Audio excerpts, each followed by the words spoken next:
In other news, in a major turn-off events, Yemen's Houthis have targeted Israel, with a ballistic missile leaving at least 16 people injured in Tel Aviv. Reports suggest that the missiles fired by Houthis exploded in a public park in South Tel Aviv. Those injured in the incident have been hurt mainly by shots of glass that emerged following the strike. The Israeli military says it has failed to intercept the missile launched from Yemen, despite multiple attempts.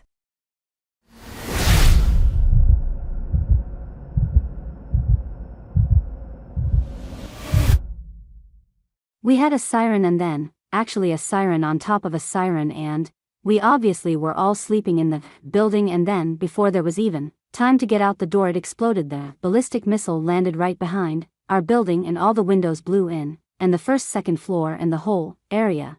It was very frightening, and before we got, well, I'll pick for myself, but it's true for the whole building. Before there was enough time to get out the door, everything just exploded.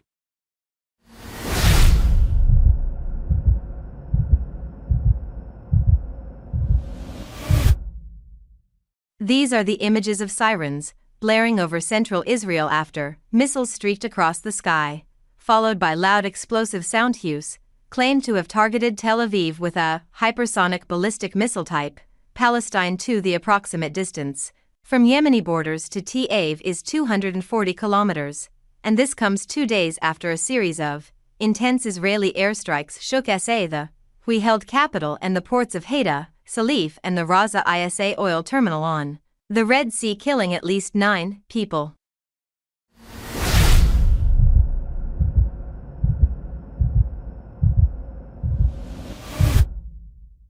With God's help, the missile force of the Yemeni armed forces targeted a military target of the Israeli enemy in the occupied area of Jaffa with a hypersonic ballistic missile type Palestine. The missile hit its target with precision, and the defense and interception systems failed to intercept it.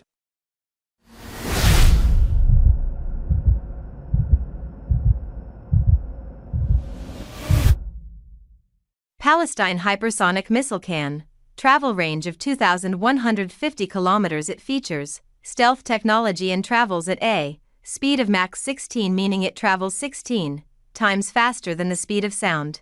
Palestine hypersonic missile is known for its high maneuverability capability of bypassing the latest and most powerful air defense systems in the world, including the Iron Dome. Meanwhile, Israeli airstrikes kill at least 25 Palestinians in the Gaza Strip on Friday, including at least 7 in an apartment in the Nerat refugee camp and at least 10 in the town of Jabalia. Gaza Civil Defense Rescue Agency says an Israeli airstrike killed 10 members of a family in the northern part of the territory, including 7 children, all targeted by an airstrike on their home in Jabalia al-Mla, southwest of Kalia. The strike injured 15 other people, while the Israeli military said it struck several terrorists who were operating in a military structure belonging to the Hamas terrorist organization.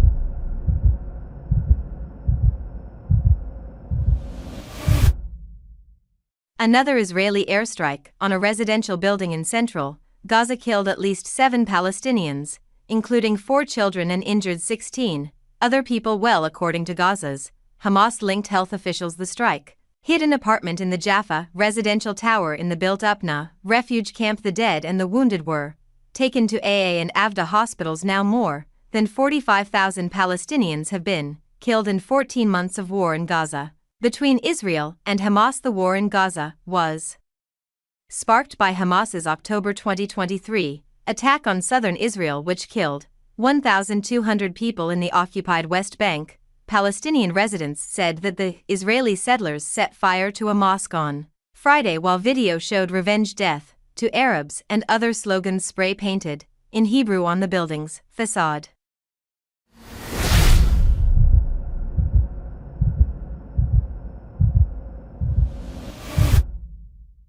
Today on Friday, MDA woke up to a systematic terror attack by a group of settlers who set fire to Bir Alan Mosque. A number of settlers set fire and attempted an attack on a wider scale on the mosque, as you see the aftermath of this, along with writing racial slurs, such as "death to Arabs" and that they will burn this mosque to build a synagogue. These attacks are continuous and systematic by settler groups.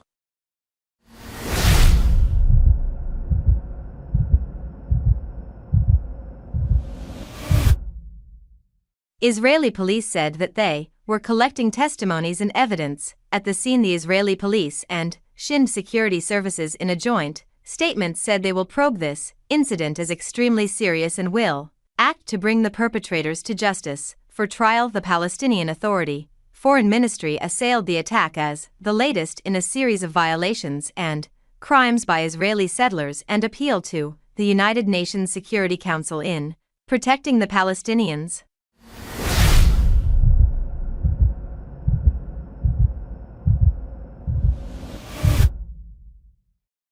Thanks for watching this video.